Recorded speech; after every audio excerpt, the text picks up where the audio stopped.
Sebelumnya, Assalamualaikum warahmatullahi wabarakatuh. Assalatu wassalamu ala asrafil anbiya'i wal mursalin wa alihi wa sahbihi ajma'in. Amma ba'du. Rabbi shrahli sadri wa yassirli amri wahlul 'uqdatam min lisani yafqahu qawli. Shadaqallahul azim. Baik, di sini saya Ruli Hidayatullah sebagai moderator. Adapun nama-nama kelompok 3 yaitu yang pertama Anissa, yang kedua Dewi Wulandari, yang ketiga Raihan Jima Amelia, dan yang keempat Ruli Hidayatullah, saya sendiri sebagai moderator, sekaligus memimpin presentasi kelompok 3 yang berjudul Langkah-langkah evaluasi program pendidikan.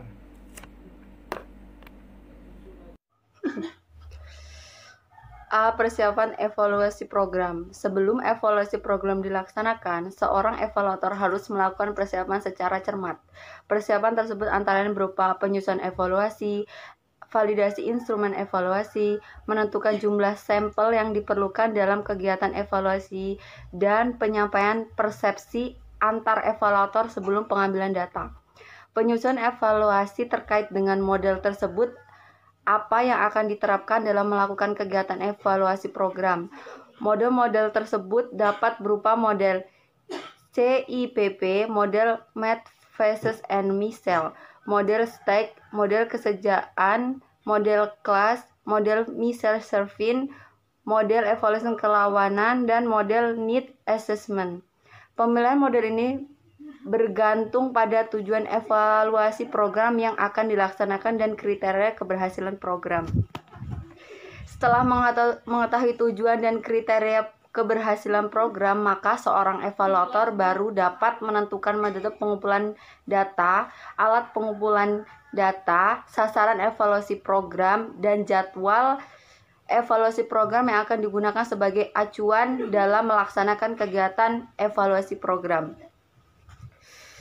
Langkah-langkah menyusun instrumen evaluasi. Yang pertama yaitu merumuskan tujuan yang akan dicapai dengan instrumen yang akan disusun.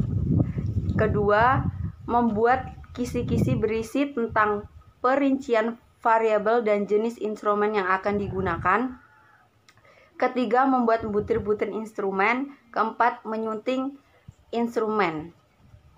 Yang poin B, pelaksanaan evaluasi program. Evaluasi program dapat dikategorikan menjadi 4 jenis, yaitu evaluasi reflektif, evaluasi rencana, evaluasi proses, dan evaluasi hasil. Evaluasi rencana merupakan jenis evaluasi yang banyak dilakukan orang, terutama setelah banyak inovasi diperkenalkan dalam pengembangan program. Persyaratan program sebagai rencana seperti format, keterbacaan, hubungan antar komponen, organisasi vertikal dan horizontal dari pengalaman belajar. Biasanya merupakan hal yang menuntut perhatian evaluator pada waktu melakukan evaluasi program sebagai suatu rencana. Berikut ini cara mengumpulkan data dengan alat pengumpulan data. Yang pertama, pengambilan data dengan tes. Pengambilan data dengan tes dilakukan dengan beberapa cara, antara lain buka buku versus tutup buku, kemudian ada tes diumumkan versus tes dirahasiakan, yang ketiga ada tes lisan atau tes tertulis, yang keempat ada tes tindakan atau praktek. Yang kedua ada pengambilan data dengan observasi. Bila seorang evaluator memutuskan untuk memanfaatkan metode observasi sebagai metode pengumpulan data, maka perlu dipertanggungjawabkan semaksimal mungkin. Oleh karena itu, seorang evaluator hendaknya mengetahui sumber-sumber kesesatan observasi. Adapun yang harus diketahui oleh evaluator dalam melakukan observasi. Yang pertama, evaluator harus percaya bahwa penglihatannya baik dan dapat menangkap fakta-fakta yang benar. Kedua, evaluator sanggup. Ia percaya pada penglihatannya.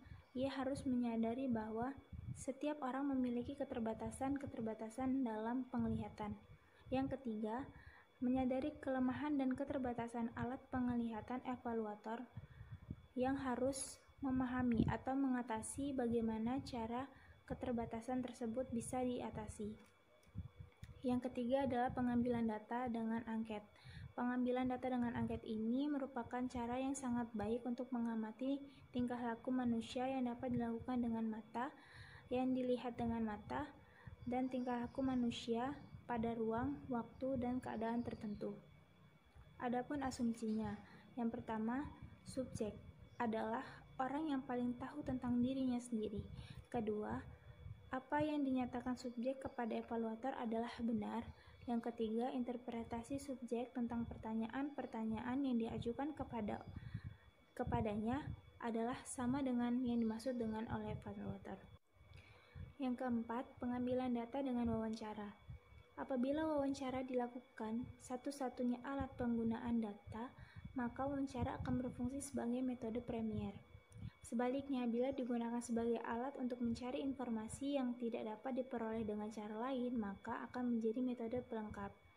Hal-hal yang perlu diperhatikan dalam wawancara antara lain, adanya pembicaraan atau pemanasan dengan penuh keramahan pada permulaan wawancara. Kedua, hubungan pokok pembicaraan dengan perhatian responden dan terkait minatnya ke arah pokok-pokok yang akan ditanyakan. Ketiga, timbulnya suasana bebas sehingga responden tidak merasa terkekang baik oleh pertanyaan maupun suasana. Yang keempat, evaluator tidak boleh menunjuk sikap yang tergesa-gesa, sikap kurang menghargai jawaban atau sikap kurang percaya. Yang kelima, berikan dorongan kepada responden yang menimbulkan kesan ia adalah orang penting dan diperlukan untuk menyelesaikan suatu masalah. Yang terakhir, pengambilan data dengan menggunakan metode analisis dokumen dan artefak. Dokumen adalah catatan mengenai kejadian atau yang terjadi di masa lalu. 6. Teknik mempelajari dokumen melalui analisis konten. Teknik yang paling umum untuk mempelajari dokumen adalah analisis konten atau kajian isi. Kajian isi digunakan untuk mendeskripsikan secara objektif, sistematis, dan kuantitatif tentang manifestasi komunikasi sehingga dapat ditarik kesimpulan atasnya. Langkah-langkah dalam analisis konten atau Meyering, yaitu penentuan definisi kategori dan tingkat abstraksi. Untuk kategori induktif, formulasi langkah-langkah kategori induktif dari materi dengan mempertimbangkan definisi kategori tingkat abstraksi. Mengurutkan kategori lama atau formulasi. Kategori baru, interpretasi, hasil pengecekan, reliabilitas secara formatif atau summatif. Dalam metode pengumpulan data dengan dokumen dan artefak atau aktivitas, instrumen atau penelitian bisa dirangkum dalam kegiatan di bawah ini. Yang pertama, exploring. Peneliti harus menggali dengan mencari data atau bukti peninggalan atau artefak yang berkaitan dengan fokus penelitian. Yang kedua, scanning. Setelah dokumen dan artefak terkumpul, selanjutnya diperlukan kemampuan peneliti dalam menelaah secara cepat hal-hal yang terpancar dari dokumen dan keawetan dari sumber data tersebut. Juga bisa menghemat waktu dan tenaga jika dihadapkan dengan setting sumber dan kompleksitasnya. Yang ketiga, organizing. Dokumen artefak setelah dikonversi dalam bentuk yang secara interaktif dan fleksibel, kemudian disusun berdasarkan urutan kepentingan. Yang keempat, interpreting. Data fisik ataupun yang terdokumentasi yang terkumpul kemudian ditafsirkan. Di sini peran sensitivitas teoritis dari peneliti digunakan. Yang keempat, Yang kelima, analyzing. Kegiatan ini juga mengandalkan sensitivitas teoritis peneliti hasil penafsiran kemudian diuraikan ke dalam yang lebih mudah dipahami dibandingkan dan dikaitkan dengan teori-teori yang relevan dengan fokus peneliti. Yang keenam, pengambilan data dengan teknik lainnya. Penelitian kuantitatif menggunakan berbagai macam teknik tambahan untuk mendapatkan temuan kredibel. Teknik ini adalah pendekatan yang dipilih untuk membantu menafsirkan, mengelaborasi, atau kolaborasi data yang diperoleh melalui wawancara, observasi, dokumen, dan artefak. Yang ketujuh, ringkasan alat-alat pengumpul data. 1. Terdiri dari 1. Tes kuesioner, survei, atau daftar checklist. 2. Wawancara. 3. Analisis dokumen dan artefak. 4. Observasi. Dan 5. Kelompok fokus. Adapun di sisi itu pun ada penerangan tentang monitoring atau pemantauan pelaksanaan evaluasi. Yang pertama, fungsi pemantauan. Pemantauan memiliki 2 fungsi, yaitu mengetahui kesesuaian pelaksanaan program dengan rencana program dan untuk mengetahui seberapa pelaksanaan program yang sedang berlangsung dapat diharapkan akan menghasilkan perubahan yang diinginkan. Fungsi kedua merupakan fungsi terpenting, mengingat pemantauan harus dapat mengenali sejak dini peluang terjadinya perubahan positif sesuai dengan harapan. Dapat saja terjadi pelaksanaan program tidak menghasilkan perubahan apapun atau terjadi justru perubahan negatif, yaitu menurut proses pembelajaran. Apabila terjadi hal-hal negatif tersebut harus segera dicermati penyebabnya dan ditemukan langkah-langkah perbaikannya. Sumber kegagalan program ada 3 kemungkinan. Kemungkinan pertama, pelaksanaan program menyimpang dari rencana program. Kemungkinan kedua, rencana program yang mendukung kesalahan atau kesalahan asumsi atau konsep. Konsep dasar, kesalahan penerjemahan konsep. Dijadikan sebuah rencana program operasional.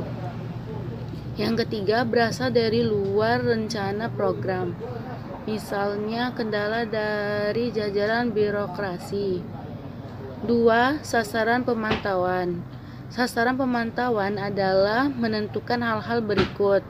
Yang pertama, seberapa jauh pelaksanaan program telah sesuai dengan rencana program. Yang kedua, seberapa jauh pelaksanaan program telah menunjukkan tanda-tanda tercapainya tujuan program.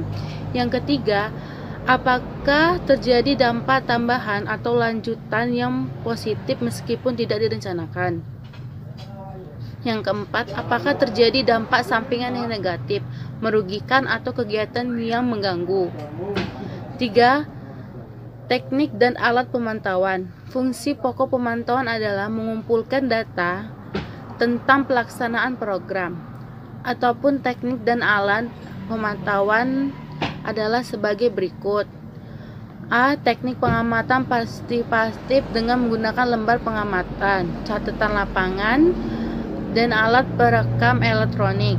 Pengamatan partisipatif adalah bahwa pengamatan dilakukan oleh orang yang terlibat secara aktif dalam proses pelaksanaan program.